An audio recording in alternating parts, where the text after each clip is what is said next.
focused on the subject area that you want to apply for.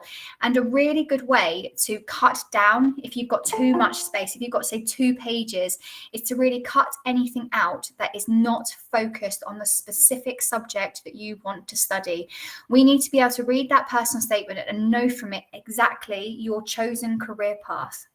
And we also want to see a deeper interest as well. So, saying that you're interested in psychology is great, but what's your deeper interest in psychology? Are you interested in environmental psychology, social psychology? Are you interested in developmental psychology, the psychology of having to work from home during a pandemic? What is it about psychology that really makes you tick? Because psychology is a humongous subject with so many different avenues. So we want to see that deeper interest. This will also help you show that you have an appreciation for the course and an appreciation for the subject area and the career choices that you will have once you have finished. And we also want to see that you understand what taking a higher education degree in that specific course will actually entail. So we need to see that you have a deeper understanding. We also need to see your personality shine through, and this can sometimes really worry students, but just put it this way: if you write your personal statement, it will show your personality. If your mum or your dad writes your personal statement, it will show their personality.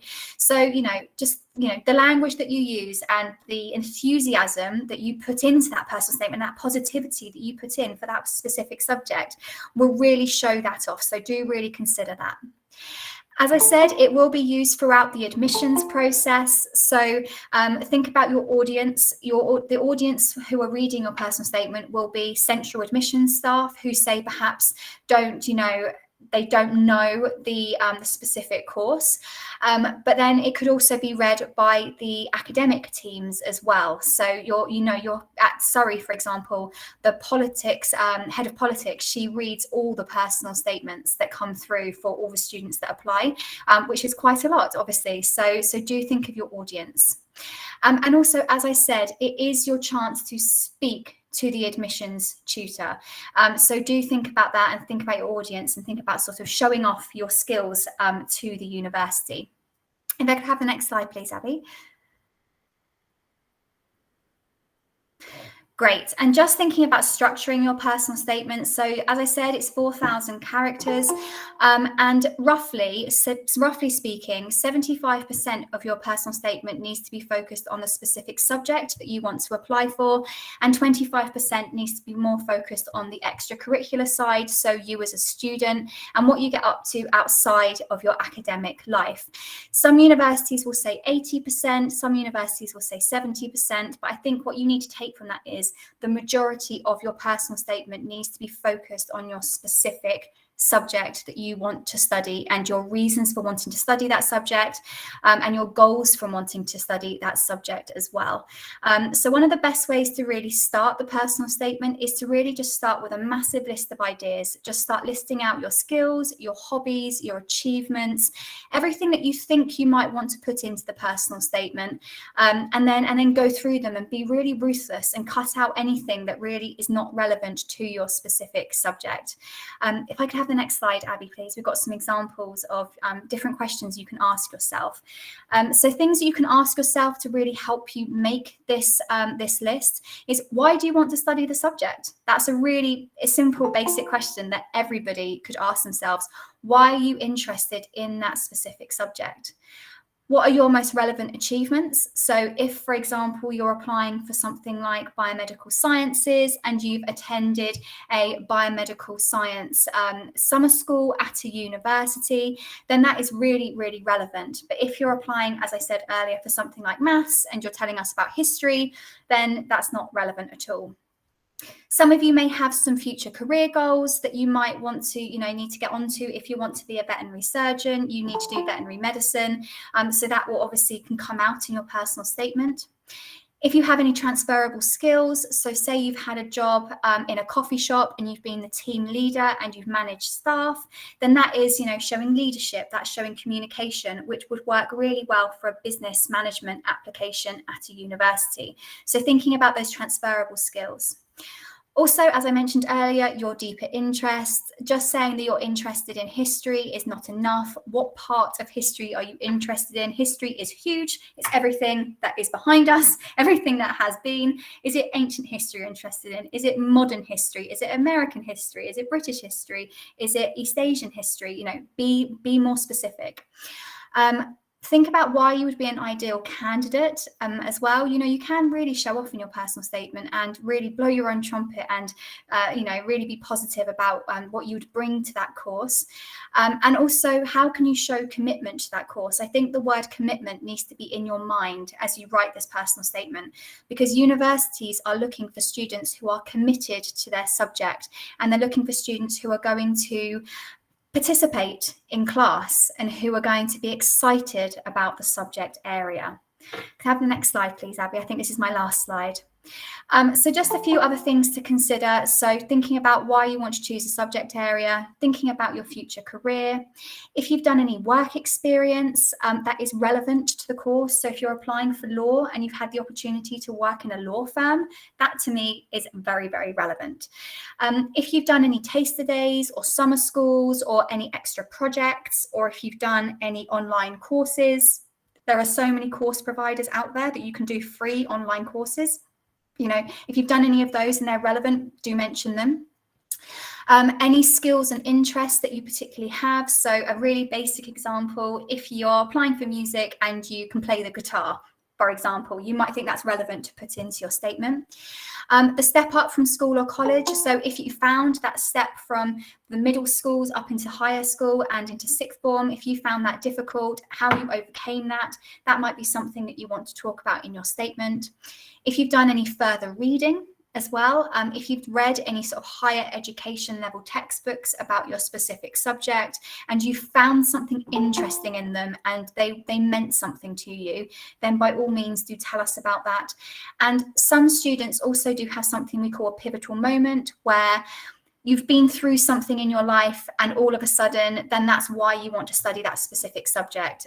We're finding in the UK at the moment, lots of students are applying for nursing because they've been inspired to help people after the global pandemic. So we're finding a lot more applications for the health sciences currently, and biomedical sciences as well, because people are very interested in vaccine development, because it's been in the news so much and people want to help, which is wonderful. But I think that's everything from me. I'm going to hand over to Abby now from Warwick to continue talking about the personal statement and how you can get started and things to consider. So over to you, Abby. Thank you so much, Becky, and I hope you've all been taking note of these really important parts of the personal statement. Please let me know if you can't hear me at any point or can't see the slides. So I'm going to take you through a few kind of top tips, what makes a good personal statement, first of all, and also a key summary about what to actually put in your personal statement as well. So essentially, a good personal statement is bespoke. It's personal to you, which should be obvious. It's also written specifically to prove why everything that you're putting in your personal statement, why you deserve a place on that particular course, or as we've said, up to 5 university course choices. So it's really bespoke. You know, it's selective information that you're putting in here. It's not a general essay about yourself, which we do see quite a lot. I used to work in the admissions team in the undergraduate office at Warwick, and you know, as Becky mentioned, we do read personal statements, and it might be more than one member of staff reading them. So make sure it's specific to that course. We really want you to show a good understanding of the course or subject or career that you're specifically interested in. So, you know, you may want to show evidence of a simulation of maybe what you've learnt in the classroom, for example, about economics, maybe an economic theory, and how you have seen that applied in the real working world. Maybe you've seen something on the news during the pandemic or recently. And we want to see you show off your understanding of particular subjects, really core things that related to your degree subject. So it might be macro and microeconomics if you're wanting to study economics, which is one of our courses that we have at our university. But it's really breaking down your degree subject. And a really good top tip, which I don't know if it's on that slide that I have, is actually all of the 5 university choices that you're looking at. Look at the course content. What core modules, which is what your degree will be made up of, what are you actually going to be learning about? That's a really, really good indication of also what to put in your personal statement, what to cover. Can you say anything about these core modules that you might be learning at university? We've mentioned commitment and enthusiasm. You know, you're going to be spending a lot of money at university, a lot of time at university. We want to make sure that we have enthused students that are passionate about the subject, to make sure that they can retain their education whilst they're studying at university. And some courses are really, really competitive, so it's really important to include any commitment or enthusiasm. We've mentioned work experience and skills gained so far in your life. If you don't have a huge CV, don't worry. I'll go over in the next few slides about how you can make your experiences in your school and life so far relevant for your degree subject. And what we want is really detailed examples to back up what you're saying. So what we mean is show me rather than tell me that you know about biomedical science, or show me with examples that you know and about certain things within that specialism that you can kind of show off to the admissions tutors. So we've talked about how you can relate it to the course. This is quite a common question that we get because, for example, you may want to apply to 5 similar courses and you want to kind of relate your experience and transferable skills and knowledge to all of those, or you're kind of struggling on how to write about your transferable skills and why making the link and showing why you deserve a place on that course.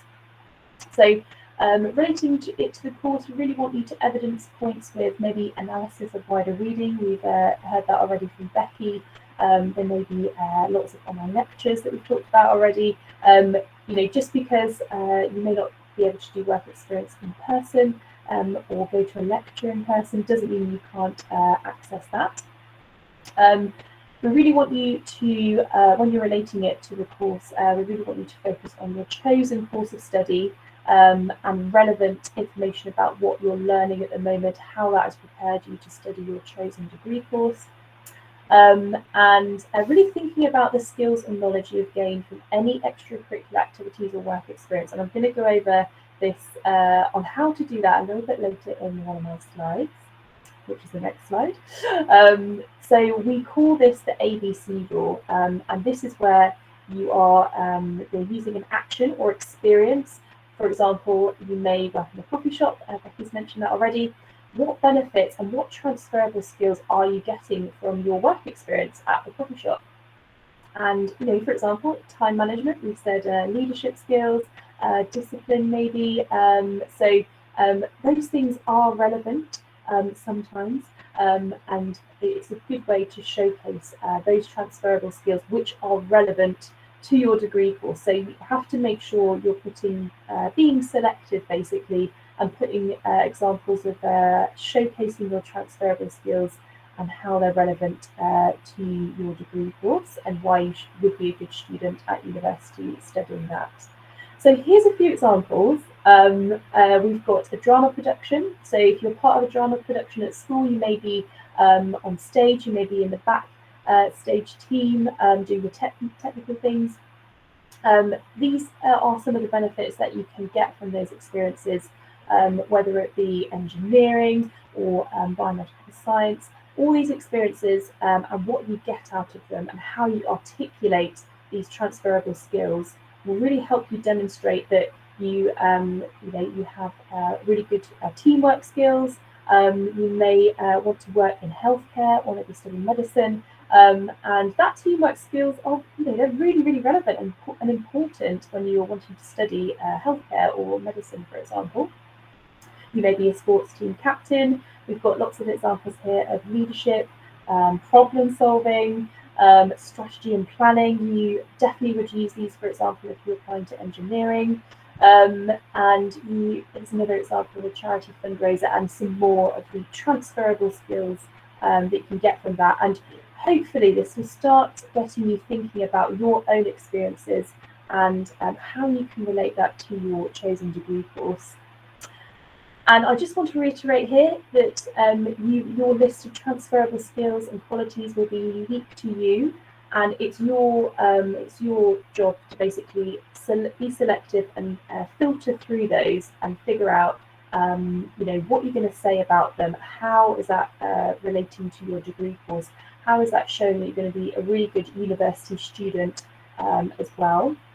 And so do keep that in mind when you're talking about your experiences and trying to relate your transferable skills to your chosen degree course.